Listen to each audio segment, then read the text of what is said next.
La Voz del Derecho presenta Panorama Económico. Los hechos, las cifras, las medidas oficiales, el sistema cambiario, monetario y crediticio. Dirige y conduce Luis Alberto Ávila.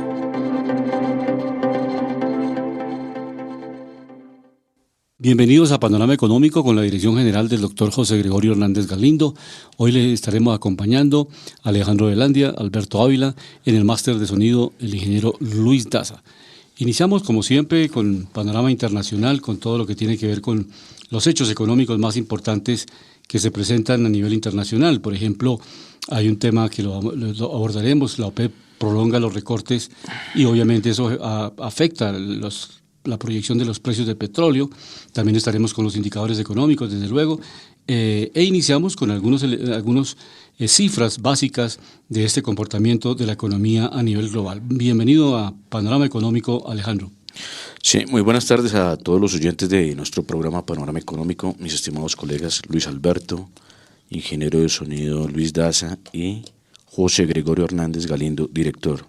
Estamos mirando precisamente que la OPEP Plus habla de recortes precisamente es porque quieren obviamente sostener el precio del petróleo, que obviamente con ciertas desaceleraciones de ciertos países pues llegó otra vez a estar por debajo de los $100. Recordábamos, profesor Luis Alberto, que el año pasado llegamos a tener petróleo en referencias WTI y Brent por encima de los $110, $120.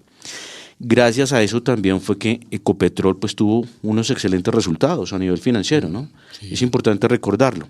Pero hay otra cosa también, profesor Luis. Precisamente por eso debemos de tratar de cuidar la industria petrolera, no solo en Colombia, sino en muchos países, porque eso es lo que genera la sostenibilidad, no nomás energética, la seguridad energética, ¿sí?, sino también a nivel de ingresos, porque recordábamos, por ejemplo, países como México, Brasil, también son grandes productores de combustibles, a nivel de gas, a nivel de petróleo y a nivel también de biocombustibles, por ejemplo, el caso de Brasil. Entonces es importante, por eso es importante dejar la demagogia en estos temas y mirar que pues estar con buenas reservas es importante. Algo que ya haremos en Panorama Nacional, hablar más y profundizar sobre este tema, pero hablando de las materias primas, que es lo que estamos hablando sobre el tema de la OPEP Plus. Recordemos que la OPEP Plus tiene como integrantes a países como Irak, Irán, Arabia Saudita, que es el mayor exportador de petróleo en el mundo, de energía, y gran parte pues, de estos clientes son China, Japón, India, Corea del Sur, son grandes consumidores y grandes importadores de este recurso que es tan vital, el recurso energético. Miramos que la OPEP Plus ingresó, el Plus es la adición más Rusia y otros países.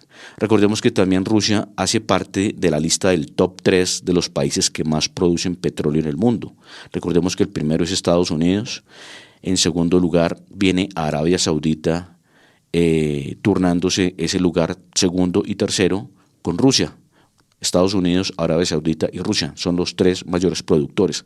Recordemos que otro también muy importante es Canadá, que es vecino de Estados Unidos y que tiene también muchos enlaces energéticos. Gran parte también del petróleo que, por ejemplo, posee Canadá lo refinan en Texas a través de los ductos que tienen que atraviesan el país.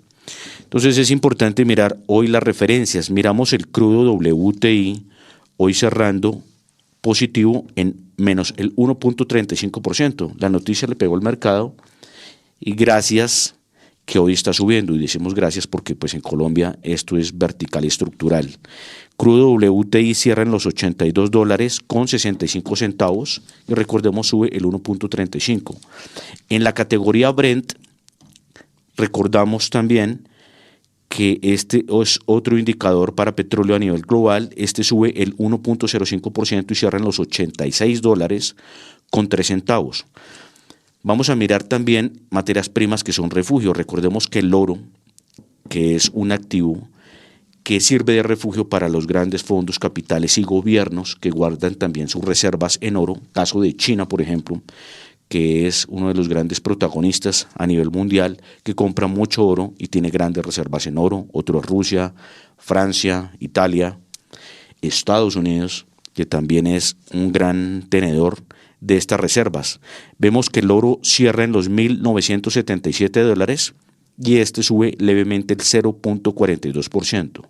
En el caso de la plata, otro refugio también a nivel de activos, la vemos subiendo la plata levemente el 0.03% y cierra en los $23.70.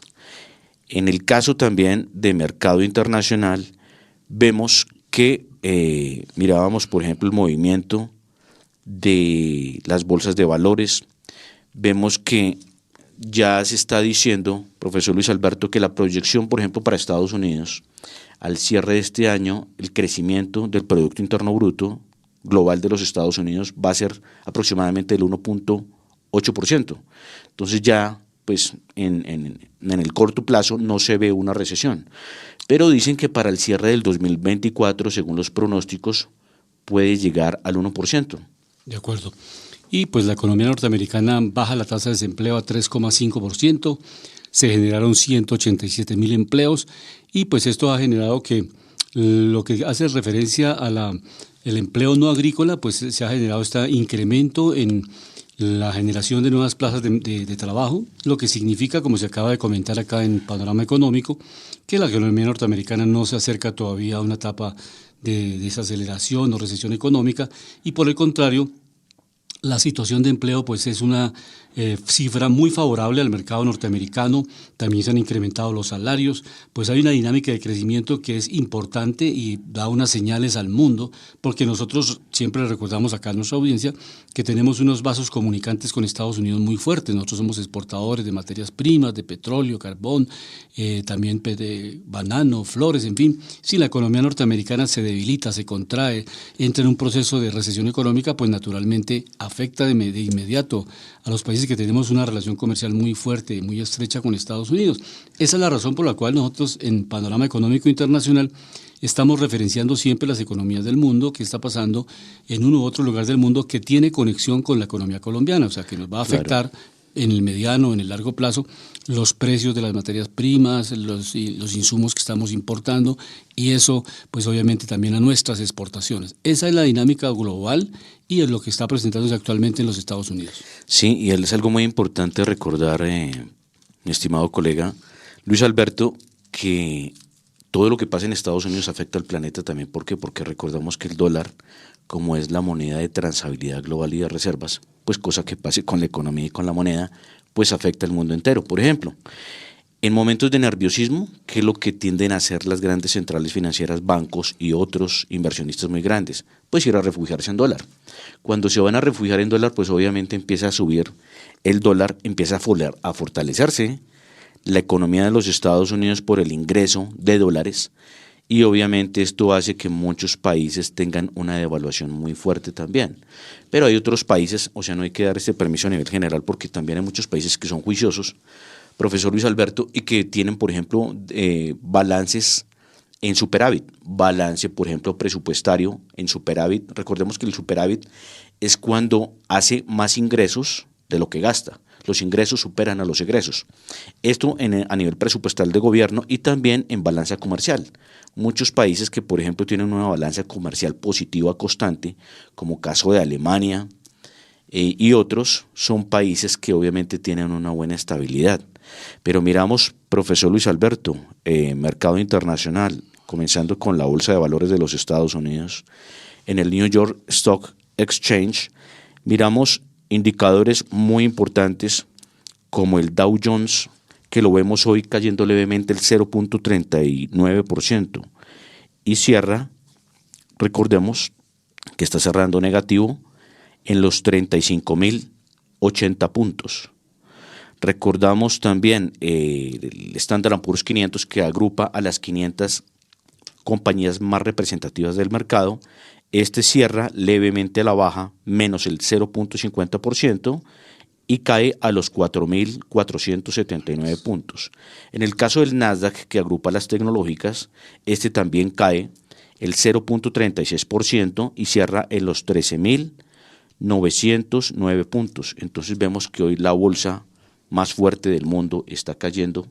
Si la caída obviamente no es fuerte, pues estamos mirando que pues este dato de empleo pues no le pegó muy duro tampoco a la bolsa de valores, ¿no? De acuerdo. Recordamos que, por ejemplo, el gobierno de Donald Trump entregó el índice Dow Jones fluctuando entre los 30.000 y los 31.000 y lo recibió en cifras donde él casi que llegó a incrementar estos indicadores en 50 o 70% el indicador. Y uno de los factores que él tuvo del positivos, gracias a que el empleo precisamente está tan bajo, es que él bajó el impuesto de las empresas. Recordamos que estaba en el 35% de las sociedades en Estados Unidos y lo bajó al 21%. Gracias a eso, pues las empresas han podido ser más competitivas, pueden mostrar más balances y a su vez han podido expandirse o por lo menos estar estables, y gracias a eso pues se puede estabilizar el tema de empleo, porque si una empresa es fuerte financieramente, profesor Luis Alberto, y tiene caja, pues puede contratar, puede pensar en generar una expansión a nivel global. Y hay algo positivo pues que hizo Joe Biden, que es la ley de chips, que es una cosa delicada que está pasando en este mundo, que si bien es cierto que Estados Unidos tiene empresas de chips como Intel y otras, es importante también que no dependan tanto de Taiwán, porque recordamos que China quiere ir por Taiwán otra vez. Y Taiwán es uno de los grandes productores de alta tecnología en estos semiconductores y chips. Pero mirando las acciones más movidas del mercado hoy en los Estados Unidos, vemos a Amazon subiendo hoy fuertemente el 8.27% y cierra en los $139. Recordemos que Amazon, el gran tenedor de acciones y uno de los hombres más ricos del mundo, está de tercero en este momento, que es Jeff Bezos, es el gran propietario de esta compañía, y cierra la acción en $139.57. En el caso de Apple, hoy cae fuerte, menos el 4.80%, y cierra en los $181. Recordemos que esta acción es de las más valorizadas del mundo, es la empresa con más de las que más maneja componente en su índice bursátil, o sea, es la acción de las más valoradas en el mundo a nivel bursátil. Prácticamente, profesor Luis Alberto, se está moviendo entre los 2 y 3 billones de dólares. Prácticamente Apple casi que hace por 8 o por 9 la economía de Colombia, ¿no?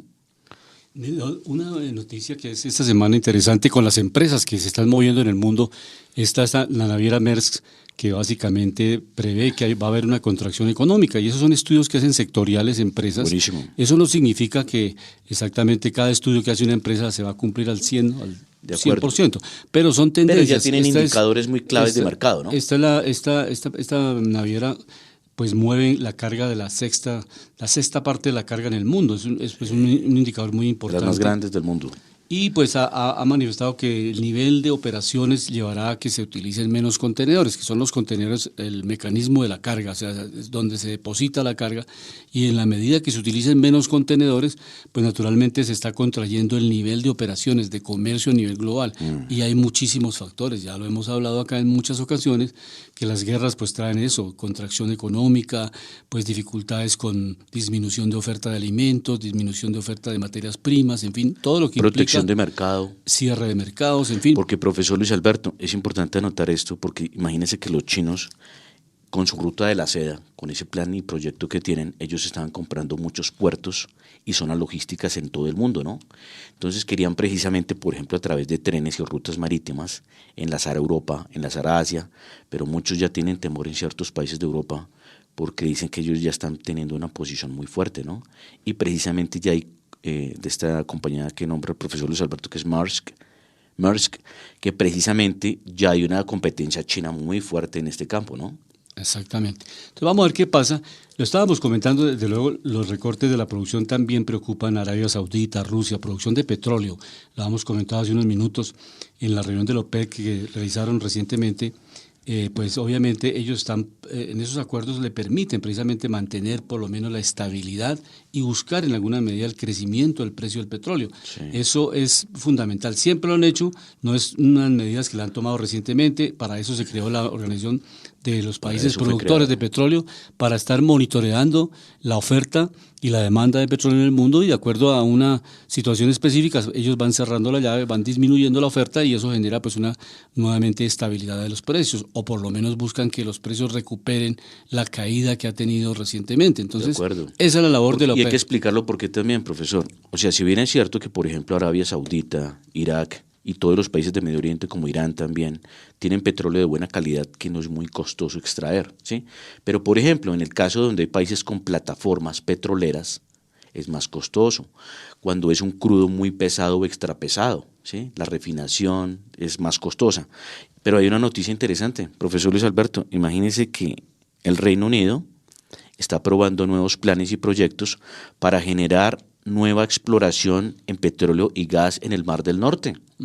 Muchos estaban dizque haciendo huelgas, pero es que precisamente a la gente hay que explicarle que el país tiene que ser sostenible, autosostenible energéticamente, porque imagínense el Reino Unido dependiendo de países terceros para poder manejar su sector energético, que es vital y estructural.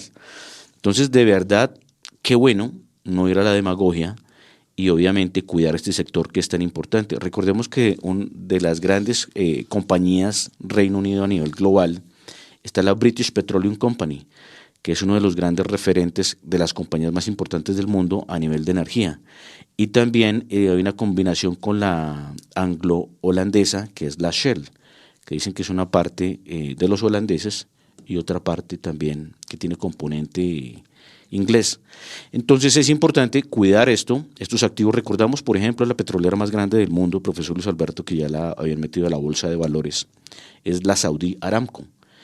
Es con Apple de las compañías que más registran utilidades en el mundo, ¿sí? Entonces son empresas muy buenas, muy atractivas, y recordemos que esta empresa es un eje vertical del reino en Arabia Saudita.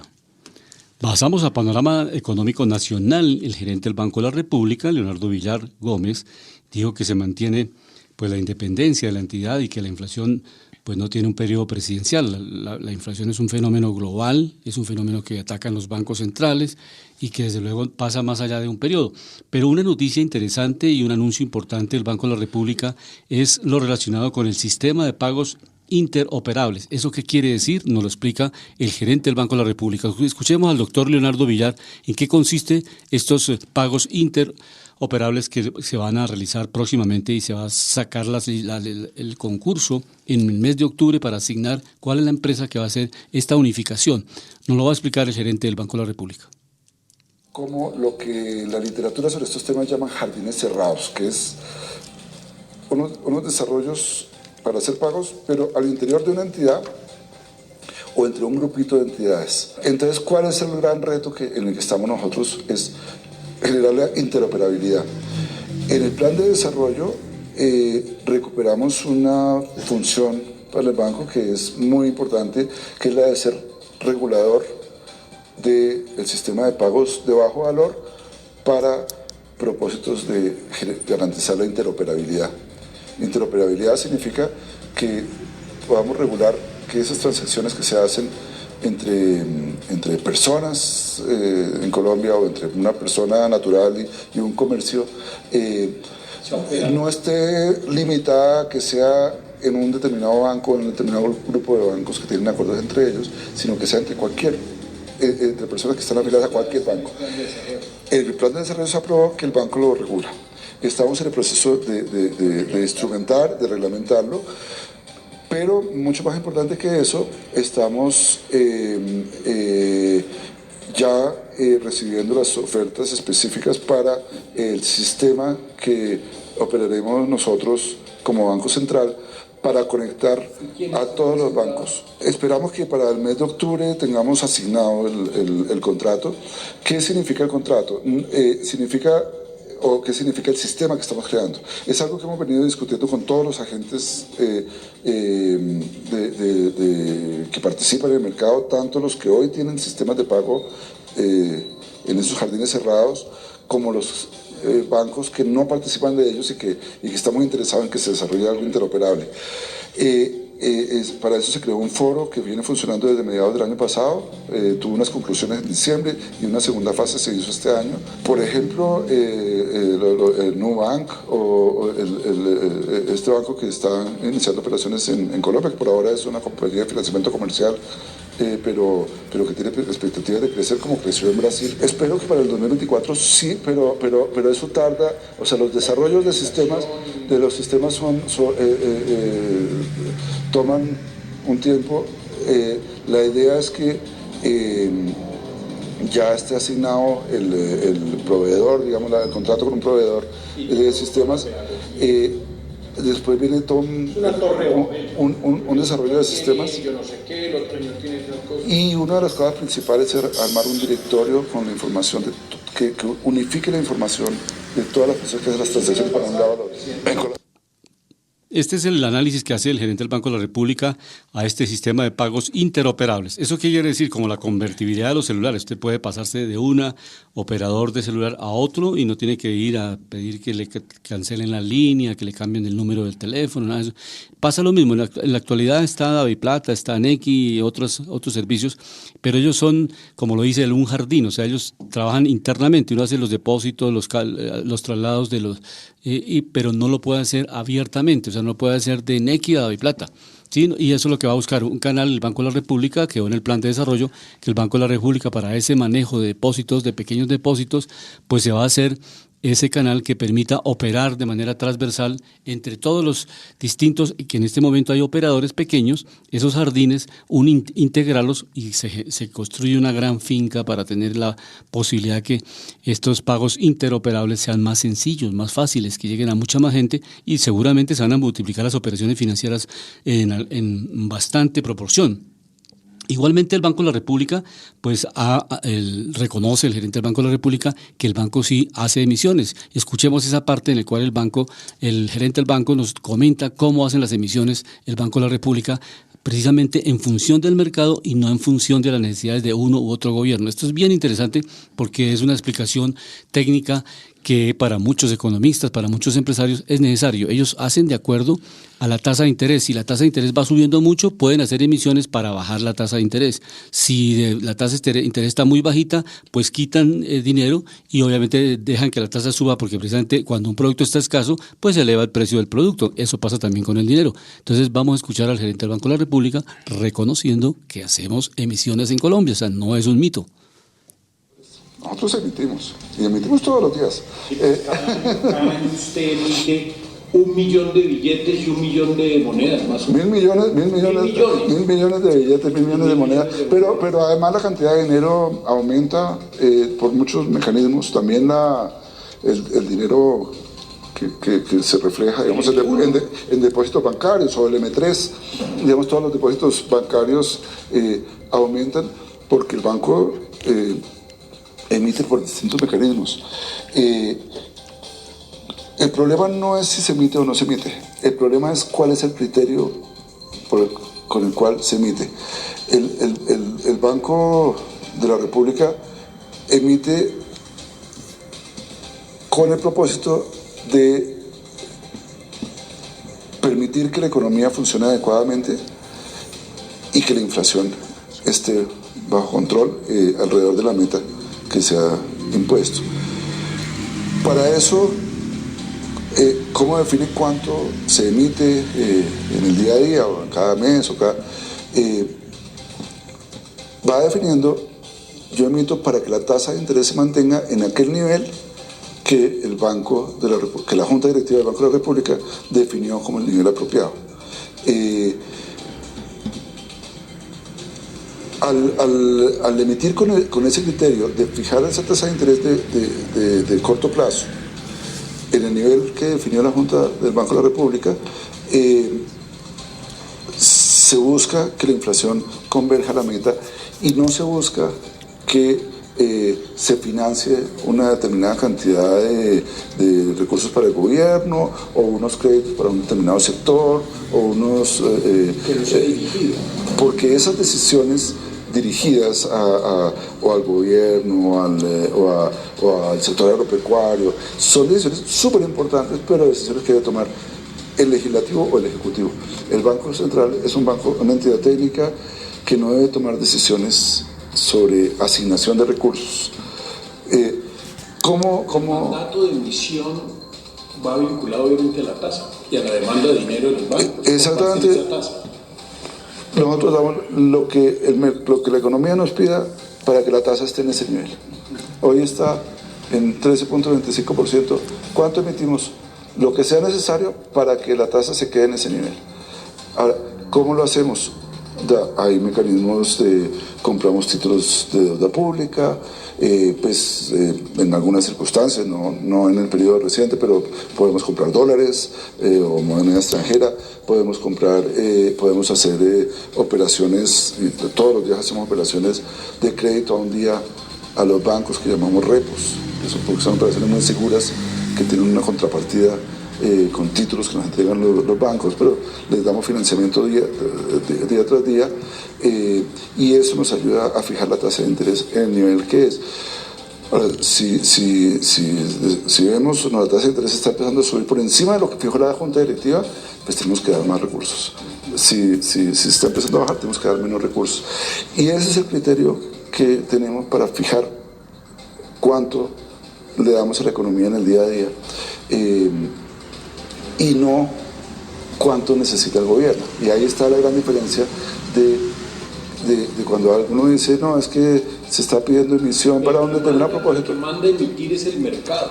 Es el mercado, pero en última instancia es una decisión de la Junta, porque fue la que decidió cuál es la tasa de interés que estamos buscando. El dólar, primero, se ha comportado... Sí, algo muy importante, profesor Luis, para aclarar acá. Se supone que esto funciona es por oferta y demanda, ¿no? Porque obviamente si usted está tratando de arreglar un problema de inflación donde hay mucho circulante de dinero en el mercado, precisamente por eso es que se sube la tasa, precisamente para que el dinero escasee y se vuelva más costoso. Por eso es que también los grandes fondos foráneos, como los que llaman los colibrí, ¿sí?, que se la pasan saltando de país en país, precisamente llevan la plata, su dinero a donde les dan su mejor tasa. Recordemos que en Colombia la tasa de interés está en el 13.25%. La tasa de interés por parte del Banco Central, recordemos que la meta de inflación en Colombia es el 3%, y vemos que la inflación en este momento en el país está en el 12.13%. Pero hablando aquí en Panorama Nacional, hoy les tenemos un invitado muy especial. Trabaja con una empresa precisamente que es de Chile. Son empresas que exportan, son empresas que trabajan con materia prima, pero ellos no exportan simplemente la materia prima, sino exportan producto con valor agregado.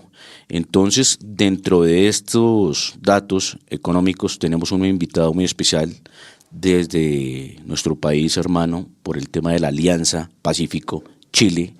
Entonces, hoy tenemos a Gustavo Barrientos, representante de una de las compañías más importantes. Recordemos que esta semana estamos en la Feria del Vino en Colombia, en Bogotá, y es una de las ferias más importantes de Latinoamérica. Entonces, precisamente ayer estábamos conociendo actores del mercado a nivel nacional e internacional. Entonces él nos va a contar cómo es este sector, qué se espera del sector, cuál es el futuro del sector, cuáles son los grandes competidores, cuál es el rol de Chile a nivel global, cuál es su puesto a nivel mundial en el tema de exportación de este producto. Y esto es un ejemplo precisamente para los empresarios colombianos con nuestro café. Recordábamos, por ejemplo, Gustavo, que en Colombia uno de los principales productos agroestrellas nuestro en Colombia es el café. Pero curiosamente la mayoría de lo que exportamos lo exportamos en grano bruto, ¿sí? Pudiéramos precisamente hacer lo que hacen con el vino, que no exportan la uva, sino exportan ya un producto con valor agregado, que es cuando genera más ingresos y rentas. Entonces acá les tenemos a Gustavo, es un invitado a nivel internacional para que lo escuchemos hablando sobre la Feria del Vino en Colombia, que es en esta semana. Para los oyentes se acaba el sábado. Entonces, pues los micrófonos son tuyos. Gustavo, mucho gusto, bienvenido a Bogotá, Colombia, y qué bueno que nos puedas complementar sobre este sector tan importante y que nos cuentes precisamente a los oyentes que manejas también calidades de vino premium, super premium y ultra premium. Entonces, pues bienvenido, Gustavo. Muchas gracias, Alejandro. Bueno, y la verdad es que a todo el equipo de La Voz del Derecho, me encuentro aquí acompañando a Manuelita específicamente, que es nuestro importador de vino acá en Colombia, que distribuye cierto. O sea, hablamos de Manuelita, Azúcar Manuelita. Exacto, es la empresa. ¿Y es el importador? Exactamente, la empresa Manuelita, del azúcar Manuelita, importa también, distribuye vino a través de su cadena de distribución, valga la redundancia, al igual que un aceite que también mueve. Ya eso es parte de su negocio y nosotros ahí somos sus proveedores. ¿Ya? Sí. A través de ellos estamos presentes en varias cadenas de supermercados y también en algunos restaurantes o lo que sea. Cuéntanos cuál es tu casa, de dónde vienes. Mira, a modo general, yo soy export manager de la viña Indómita, que es una viña muy relevante en Chile. Ya esta pertenece a un holding que la verdad es bastante grande. El holding es el 8º exportador más grande de Chile de vino embotellado, lo cual obviamente nos posiciona en un podio bastante relevante si es que consideramos que Chile tiene 300 viñas o más. ¿Ya? Entonces yo hoy día vengo como Indómita aquí como les digo, a acompañar a Manuelita en su stand de cava y cocina en la feria de Expo Vinos. ¿Cómo has visto Colombia con los temas del vino? Mira, es un desafío. ¿Cómo ves el consumo? ¿Cómo ves el desarrollo de esta industria en Colombia? ¿Cómo es la percepción? Uh-huh. Y también te quería preguntar, Chile, ¿cómo está Chile en el mundo, en este sector? O sea, ¿qué puesto, por ejemplo, ocupa en Sudamérica? Recordemos que los productores, me corriges si estoy bien o mal, uh-huh. Los grandes productores en Sudamérica son Chile, Argentina y Brasil en el tema de vino. Creo que ahí se puede meter algo Uruguay, y de pronto algo Perú, pero no es mucho, ¿no? Sí, el tema de la producción, está Chile muy bien posicionado a nivel mundial. La calidad, bueno, sabemos que es algo a destacar. Chile está muy bien posicionado a nivel de calidades. De calidades, efectivamente. Y en términos de volúmenes de exportación, Chile es el 4º a nivel internacional. 4º a nivel global. Sí. O sea, está 4º en el ranking de exportaciones. De los que más exporta vino. Exactamente. ¿Quién es el primero? Entiendo, el primero se pelea siempre, depende de la variable con la cual tú hagas el registro, pero si es en términos de volumen, entiendo que está España, Francia, Italia y Francia. Y después estaríamos nosotros como Chile un poco más abajo, ¿verdad? Peleando el 4º lugar con Australia, que hoy día está bien afectado con esta, no sé si llamarlo guerra política, ¿cierto? Con China, que le subieron la tasa arancelaria. Y obviamente... ¿Quién le subió la tasa arancelaria a quién? China subió la tasa arancelaria para todos los vinos... ¿Para todos? Para todos los vinos de Australia. De Australia. Exactamente. Entonces, lo que ocurrió ahí es que la demanda de vino australiano se fue. Y claro, ellos están en una posición muy privilegiada en ese tremendo mercado porque están muy cerca. Entonces, fácil el abastecimiento, etcétera. Pero al haber ese como castigo, por así decirlo... ha disminuido bastante la exportación de Australia porque obviamente el precio aumentó en el mercado local de China. Recordémosle, Gustavo, a los oyentes que este problema se dio entre Xi Jinping, que es el presidente de China, y el primer ministro de Australia, es porque supuestamente, Luis Alberto, lo que tiene que ver, Australia está comprando submarinos nucleares a Estados Unidos y está tratando de hacer contención en la zona y región, porque es que China, no sé si ustedes han escuchado que hay unas islas que se llaman las Islas Spratly y otras que quedan en el mar meridional de China, pero ya eso ya queda al frente de Vietnam, ya no queda al frente de China, y ellos están queriendo posicionarse en esa ruta, que es una de las rutas de la seda a nivel de comercio, que es por donde también transitan muchas mercancías, que es lo que pasa por Singapur. Pero entonces cuéntanos, ¿qué es lo mejor de tu marca? ¿Cómo les ha parecido la feria? Ustedes que están siendo uno de los oferentes, cuéntanos de los productos estrella y ¿qué nos recomiendas? Sí, mira, a modo muy general y un poco retomando lo que me decías antes de cómo veo yo Colombia, la verdad es que Colombia es un mercado muy interesante, es un mercado que está creciendo muy muy fuerte. Yo aquí justamente tengo algunas estadísticas que me gustaría aprovechar de comentar. Recordémosle que Gustavo Barrientos precisamente viaja alrededor del mundo precisamente mirando y testeando estos mercados, ¿no? Exactamente. Comentabas que ibas también para Brasil en próximos días, ¿no? Sí, el sábado vuelo a Brasil ya. Pero dentro de esto, ¿tú cómo ves dentro de las ferias que conoces, a las que vas en exposiciones, a promocionar tus productos, en el tema del vino a nivel global, cómo está Colombia con respecto a esas ferias? ¿Estamos por la mitad? ¿Estamos de la media para arriba, de la media para abajo? Mira, la verdad es que nosotros no nos guiamos mucho por la calidad de la feria. Obviamente hay un énfasis, pero todas las ferias de vino por lo general son bastante interesantes, están muy bien organizadas, como este es un muy claro ejemplo de ello, de que son de calidad, ¿verdad? La gente puede tener una buena experiencia relacionada al mundo del vino. Nosotros, obviamente, para ver qué mercado está mejor que otro, siempre vemos el tema de las importaciones que realizan. Ya, o sea, puedes tener un país pequeño que te consume mucho vino y eso va a ser, por ejemplo, más interesante que un país que obviamente puede ser gigante, pero que la población no consume. O sea, el más claro ejemplo es, puede ser China, que China es un mercado que está creciendo, que está abriéndose al mundo del vino, está consumiendo, y después tienes a India. India no consume nada de vino. Las tasas arancelarias en India por el vino son gigantescas. Entonces, o sea, de cierta forma podemos ver que hay un bloqueo o un bloqueo sobre ese producto es que al tener tasas tan elevadas. Es porque no es parte de la cultura de ellos, finalmente. Es por eso. Exacto, hay un tema Pero que entonces, no consumen. ¿por qué no se incentiva a través también de bajar un impuesto? Porque recordémosle a los oyentes, porque muchos piensan que el vino es un trago y resulta que el vino no es un trago, ¿sí? El vino es un alimento. Cuéntanos sobre ese tema. Tiene un porcentaje de alcohol naturalmente. Pero ya es por fermentación, eso, naturalmente. Sí. No es un alcohol que es inyectado, sino que es a través de la fermentación. Entonces cuéntanos sobre estas cosas y precisamente que te decíamos y te pedimos porque eres un gran referente, cuáles son los mejores vinos de ustedes y qué es un buen vino. Claro, mira, nuestros vinos, para hablar un poco de lo que sería Indómita, que nos pueden encontrar, como les decía, en varias de las grandes cadenas, está como tope la línea Sardos, que es lo que yo siempre llamo el entry level del ultra premium, ya, o sea, no es un vino que te va a costar $300, sino que es un vino que está alrededor en el mercado colombiano de los 340.000 pesos, ya, entonces, si bien es bastante, pero no es un vino como puede ser otro. Costoso, sí. Exacto. Está en término medio. Exacto, es como un entry level del ultra premium. Eso es como lo que yo siempre digo. Y en Alianza Pacífico, ¿cómo está el mercado? Chile, México, Colombia, Perú. ¿Cómo está el mercado de la Alianza? ¿Hay manejos especiales para el comercio entre los países? Por supuesto, como toda alianza de libre comercio, hay ciertos beneficios, como sería la tasa arancelaria. Exacto.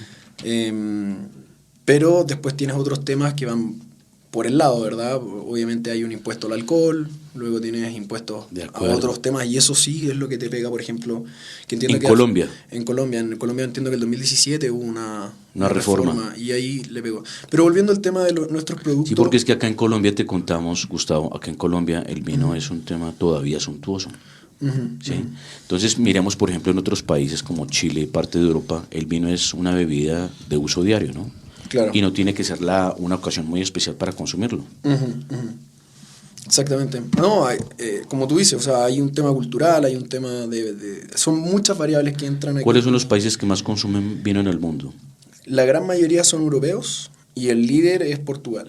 Líder es Portugal. Sí, y estamos hablando de que son cerca de 52 litros por año por persona. 52 litros por año. Profesor Luis Alberto, ¿usted cuánto se toma por año?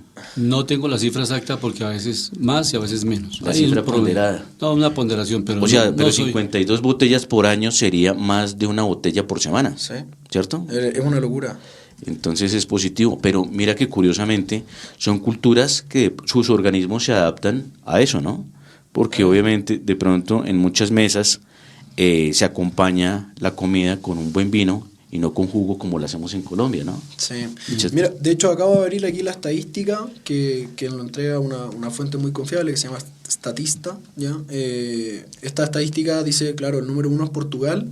En litros, el 2022 se consumieron 57 litros Estamos por persona. hablando de consumo per cápita anual. de los países que más consumen. Sí, Portugal lidera con 57.96 litros por persona.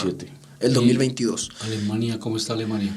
No, Alemania está mucho más abajo, ya estamos hablando de 23, pero solamente les voy a comentar los primeros tres. Mira, sí. Tienes Portugal con 58, podríamos decir, luego Italia con 39, Francia con 37.3, y luego ya se empieza a desgranar mucho más hacia O sea que los hacia abajo. portugueses toman mucho vino. Sí, son los líderes. Líderes de finalmente, Europa. Sí, sí.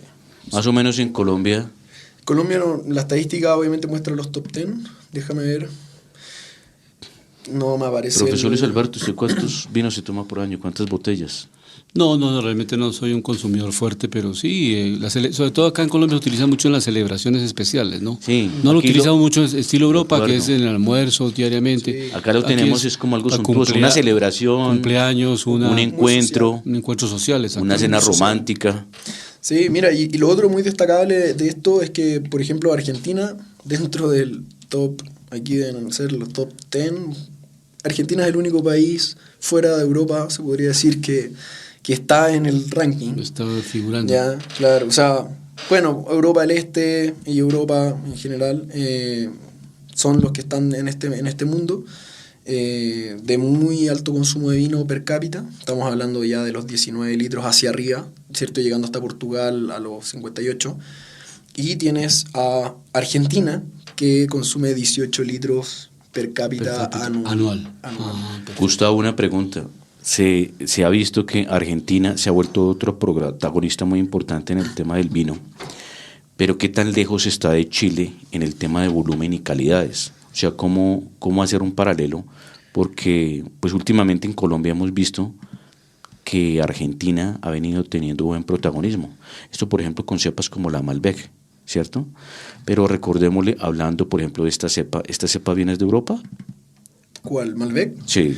Mira, la verdad es que no me conozco la historia de las cepas por lo tradicional, pero sabemos que el mundo vitivinícola nace en Europa, ahí es donde se fomenta y luego todo esto viaja, ¿cierto? Con los colonos, por así decirlo, de esa época, inmigrantes, cuando, bueno, la primera vez con los españoles que vinieron y buscaron lugares para poner su vid, ¿verdad? Para hacer el vino de misa y así sucesivamente. Luego cuando vinieron estas oleadas de colonos, ¿verdad? Alemanes, franceses, italianos, que trajeron también un poco de esta cultura y movieron obviamente algunas patillas y plantas y ahí obviamente yo te diría que llegó la gran mayoría, pero de nuevo es una creencia que yo tengo, no tengo la certeza porque no manejo la estadística, o sea, la historia de cada una de las cepas. Sí, este es un producto de una industria que se trajo fue de Europa, ¿no? Sí, porque recordemos que, como tú lo decías, este tema es de Europa. Pero cuéntanos, por ejemplo, ¿tú qué vino recomiendas? Mira, ¿Qué es lo mejor que tiene tu casa? Chile, por ejemplo, ¿cuáles son de las cepas? Chile, te voy a comentar un poco de Chile y luego te voy a comentar de mis productos para que la gente también los conozca. La verdad es que en Chile en general siempre se ha hablado de que Chile es Cabernet Sauvignon, Merlot. Eso es como lo tradicional, ¿verdad? Como que ahí está un poco el fuerte. Y el Carmener. Ya el Carmener, obviamente por la historia que tiene, que se redescubre, por así decirlo, en los 90, después de que se dio por extinto en Francia con una invasión de un pequeño insecto que se comía las raíces, ¿verdad? Pero bueno, Sí. Reapareció en Chile el Carmener y bueno, siempre se asociaba a esos tres. Ya, entonces yo te diría que estamos muy bien posicionados en esa línea. Lo que sí, también aprovecho de Pero de comentar, esas tres, ¿cuál es la más fuerte? yo diría Cabernet Sauvignon. Cabernet Sauvignon. Sí, Cabernet Sauvignon es la que lidera la exportación. Y Dentro de esta marca Indómita en Cabernet Sauvignon, por ejemplo, ¿qué recomiendas? tenemos el Sardos. El Sardos. Sardos es este vino que yo les decía que es el entry level de los ultra premium. Ya es un vino muy Por favor, complejo. cuéntanos qué es un ultra premium. Los ultra premium se consideran los vinos que ya estamos hablando de $100 hacia arriba, que ya pasan 1 año y medio, 2 años en barrica, que tienen un proceso de oxidación bastante controlado por los enólogos, que la cosecha obviamente es de sectores bien predilectos del huerto, ¿verdad? Y que obviamente es cosechado a mano, no hay cosecha mecánica, todo el proceso de selección de la uva es manual, el despalillado también es manual, entonces es un vino que no se puede comparar. O sea, es más, tiene un tratamiento más artesanal que industrial. No te diría que es artesanal, sino que es mucho más cuidadoso. Más cuidadoso en los procesos. Exactamente, porque yo puedo cosechar un huerto con una máquina y obviamente ahí ya vas a tener algunas uvas que se van a golpear, van a entrar dentro del proceso uvas que pueden no haber madurado tanto como otras que tenían un poco más de exposición, que estaban por fuera, ¿cierto?, del racimo y no por dentro, por darte un ejemplo, u otras medias que pueden estar pasadas. Entonces, todo eso en la máquina tú no lo logras diferenciar, pero sí en el mundo cuando es manual. Y luego es, ¿cierto?, seleccionado en ciertas mesas de selección, valga la redundancia, y que obviamente permite que pase única y exclusivamente la uva que le interesa, ¿verdad? Y también comentar el tema de la concentración, o sea, la vid también es un poco estresada en términos de riego, que en el sentido de que no se le entrega mucha agua, ¿ya? Y eso concentra la uva, hace una uva más pequeña, y al ser más pequeña, bueno, tienes más superficie de piel, por así decirlo, por litro de uva, o sea, por litro de jugo de uva. Entonces, aquí es importante comentar que muchas de las propiedades del vino, por no decir todas, vienen de la piel, de la baya. De la cáscara, sí. Exactamente, entonces, porque es más, si uno abre una uva, ¿cierto?, que está entera, la abre, en el interior va a ser blanca, no es el color del vino, pero lo que sí es más oscuro es la cáscara. Hay un componente que ha salido de moda, que es el resveratrol, ¿no? Que precisamente los vinos dicen que tienen muchos componentes que ayudan tienen antioxidantes. Sí. Y creo que este es un regenerador algo celular, o sea, muchos lo recomiendan tomar, ¿no? Sí, o sea, se dicen muchas cosas de los antioxidantes, tampoco...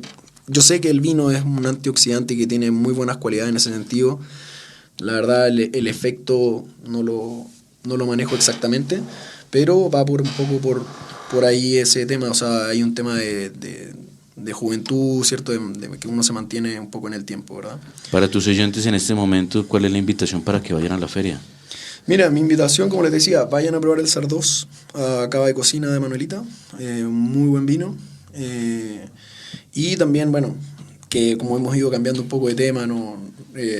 Cierto, dentro de la conversación, comentarles también un poco la existencia del Duet y del Indómita Gran Reserva. Duet es un vino también de muy buena calidad, que acá en Colombia lo van a pillar un 50% Cabernet Sauvignon, 50% Carmener. O sea, eso es lo que se llamaría un blend, ¿cierto? Que es una mezcla. Efectivamente. Y este también es full cosecha manual, muy cuidadoso, es un vino también, ya podríamos decir, premium. Tiene 1 año en barrica de roble, entonces va a tener cierta acidez y ciertas notas propias del Cabernet Sauvignon, así como también va a tener cierto lo frutal, lo suave del Carmener. Entonces se logra una muy buena combinación ahí y obviamente para acompañar ya sean carnes, pastas, entre otros. Y también comentar el tema del Indómita Gran Reserva, específicamente el Indómita Gran Reserva Carmener, en el cual el día de ayer fuimos afortunados en ser seleccionados y premiados. Ayer los premiaron. Efectivamente, nos premiaron como el mejor Carmener bajo 100.000 pesos. El mejor Carmener. Exactamente, entonces hoy día... ¿Cómo se llama para que la gente lo identifique? Indómita Gran Reserva Carmener. Indómita Gran Reserva Carmener. Efectivamente. Este fue el que ganó ayer medalla. Medalla de oro. Como el mejor Carmener bajo 100.000 pesos. Felicitaciones. Muchas gracias. Así que ahí lo van a poder también degustar en el stand. Y obviamente también se pueden llevar una botellita o 2 botellas, dado que la segunda tiene 80% de descuento. Ah, qué bueno. Eso te íbamos a preguntar, ¿cómo eran los precios en la feria? ¿Qué tal? Sí, mira... El 80% es muy buen descuento. Es muy buen descuento, un poco es para que la gente conozca los vinos. 80% expliquémosles, pero en la segunda botella. Exacto, en la primera no tiene descuento y la segunda es un 80%. Sí, claro, es un excelente descuento. Exacto. Claro, entonces, y sobre todo, profesor Luis Alberto, para tomarse un vino ultra premium o super premium. Sí, correcto. Entonces muy buena, interesante. Buena calidad. Claro. Y a un buen precio. Exacto. Entonces, la verdad, como comentario, yo siempre como un poco siendo objetivo, ¿verdad? En mi invitación, la verdad es que vayan, disfruten, hay un muy buen ambiente, tienen la posibilidad de gustar todos los vinos que quieran, comprando la entrada, y van a tener la opción de ustedes también de explorar un poco la cultura del vino, en el sentido de que van a poder probar un Carmener, un Cabernet Sauvignon, uno de Argentina, uno de Chile, Francia, Italia, el país que ustedes la verdad quieran estar buscando, y van a tener la opción de comprar a un precio muy accesible. Entonces, mi invitación es: vayan, disfruten, tengan un buen momento. La verdad es que se espera una buena cantidad de personas, hay música en vivo, hay stands de comida, entonces es algo como para hacer un ambiente... Es un buen plan. Exactamente. Muy buen Aparte que estamos hasta las 11 de la noche. Perfecto. Entonces, Hoy y mañana. Hoy y mañana. La feria se termina mañana a las 11 de la noche. Mañana sábado. Sí, como 11. No sé si el sábado se estirará un poco, pero yo entiendo que también es a las 11. O sea, el domingo ya no está abierto. El domingo no, y comienza a la 1 de la tarde. Recordamos que esta feria comenzó el miércoles de esta semana, ¿no? Exactamente, desde el 2 al 5. Sí. Sí. Y entonces, la última recomendación para tus oyentes, como este programa lo escuchan a nivel también internacional, y precisamente lo puedes usar para recomendaciones, conocimiento de vino, conocimiento de la casa con la cual trabajas, ¿cuál es como el enfoque o la idea para que la gente se apasione con este tema del vino, conozca de este tema y precisamente haga un buen seguimiento y lo haga parte de su vida? Porque recordemos que el vino es cultura. Exacto. Y el vino también, recordemos que hay una cosa que ustedes hacen, los enólogos o los sommelier, que tratan de educar el paladar, ¿no? Entonces, este tipo de cosas son importantes para que las dejes aquí con todos los oyentes y con los actores de mercado de esta industria y también con los consumidores. Sí, mira, o sea, como comentario general, nuevamente, o sea, el vino, como tú dices, es muy de cultura, es muy de un gusto, no quiero decir un gusto adquirido, pero sí depende mucho del paladar de la persona qué tipo de vino le va a gustar. O sea, hay gente, de hecho, ayer en la feria se acercaban y me decían, oye, ¿qué vino me recomiendas? ¿Cuál es el mejor? Sí, mira, o sea, primero depende cuál es tu preferencia. Si quieres un vino más seco, quieres un vino más dulce, ¿qué es lo que buscas? ¿Quieres algo más ácido? O sea, frutal, floral. Entonces, la verdad es que depende mucho del paladar de las personas. Yo siempre soy súper transparente en eso. Obviamente hay ciertas características de los mercados. Siempre se ha dicho que el vino como más ácido de fruta es Pero, sí. No, que es como Europa, y más dulzón, un poco más dulce es el vino de acá de Sudamérica. Pero... Por ejemplo, un vino sedoso, dentro de las marcas que dijiste, ¿cuál puede ser? ¿O el más sedoso? Mira, yo en ese sentido recomendaría el Duet Blend, que pueden encontrar, como les digo, en Éxito, en Carulla, en muchos lugares. La verdad es que Duet Blend es un vino muy agradable que puede ser desde social hasta con comida. Es muy agradable en el paladar. Las personas, la verdad es que muchos dicen, oye, es fenomenal. Entonces, ese yo te lo recomendaría, porque el Sardos yo te diría que si no lo acompañas con algo de comida, puede ser un poco pesado, porque es obviamente un Cabernet Sauvignon de alta gama, de alta calidad, Sí. que bien sabemos que el Cabernet, fuerte. claro, y que el Cabernet Sauvignon es un vino para acompañar comida, para acompañar carnes, para acompañar un guiso bien condimentado, para acompañar... Haría buen pasta. equilibrio, ¿no? Exacto. Porque como obviamente el sabor es intenso y es fuerte, obviamente lo que dices, acompañarlo con una carne de intenso sabor. Exacto. O con una comida que tenga un guiso de intenso sabor. Exactamente. Sería un buen equilibrio, ¿no? Exactamente. Pero unas últimas palabras para los oyentes, para los amantes del vino. No, o sea, bienvenidos a la feria, bienvenidos a degustar el vino que quieran. Obviamente me van a poder encontrar en el stand de Cava de Cocina de Manuelita, así que full bienvenidos. Perfecto. Y nada, a seguir celebrando, ¿cierto?, con unas copas de vino de vez en cuando. Y sí, los invito a conocer Indómita, que es la verdad una cava que acá en Colombia siempre dicen nos vamos a la segura. Muchas gracias, Gustavo, por haber aceptado esta invitación, miembro de Alianza Pacífico Chile, y tú que estás en representación de tu país, te damos una calurosa bienvenida y muchos éxitos Muchas en gracias. Colombia, y esperaremos que también nos acompañes en próximas ocasiones. Eso. Pero profesor Luis Alberto, cerramos con un dato importante. Dólar en Colombia llegó a pasar otra vez la barrera de los 4.000, hoy cerramos en los 4.104 pesos por cada dólar y cierra negativo en el 0.32%. Perfecto, dejamos para la próxima semana dos temas interesantes. Uno que tiene que ver con el balance de la economía bogotana. Aquí los alcaldes terminan el 31 de diciembre el periodo de 4 años y se elige en octubre, el 29 de octubre de este año, se eligen los nuevos alcaldes, gobernadores y también ediles de las juntas administradoras. Entonces, ese es un compromiso democrático acá en Colombia. Entonces, ya están haciendo balances de la alcaldía. La alcaldía de Bogotá ha entregado un buen balance. La próxima semana lo comentaremos acá en Panorama. E igualmente, los candidatos a la alcaldía ya hicieron su primer debate, un primer foro importante porque trabajaron los temas de movilidad, los temas de seguridad, educación, salud. Y es importante que estos 7 candidatos que están acá para la capital de la República, la próxima semana vamos a dar el análisis económico de los temas de cada uno. Llegamos al final de Panorama Económico. Y algo muy cortico que vamos a dejar de pronto un análisis para el próximo programa, que muchos están diciendo qué está pasando con el tema político en Colombia. Esto en el caso del presidente y lo que tiene que ver con su hijo y todo lo que está generando esto en el mercado. Invitaremos a los, y la economía. A los dos sectores, a los que están obviamente en el gobierno y los que están en la oposición. Es muy importante saber esto visiones. Porque les vamos a explicar cómo es lo del control político, quién hace control político De y cómo se manejan este tipo de situaciones a nivel nacional. Perfecto. Llegamos al final de Panorama Económico con la dirección general del doctor José Gregorio Hernández Galindo. Hoy estuvimos con ustedes, Alejandro Velandia, Alberto Ávila, nuestro invitado. Nuestro invitado Gustavo Barrientos, recordamos, un gran protagonista de la industria de los vinos en Chile. Y nuestro control máster, el ingeniero sonido Luis Daza. Nos escucharemos la próxima semana. La Voz del Derecho presentó Panorama Económico. Los hechos, las cifras, las medidas oficiales, el sistema cambiario, monetario y crediticio, la agricultura, la industria, en La Voz del Derecho.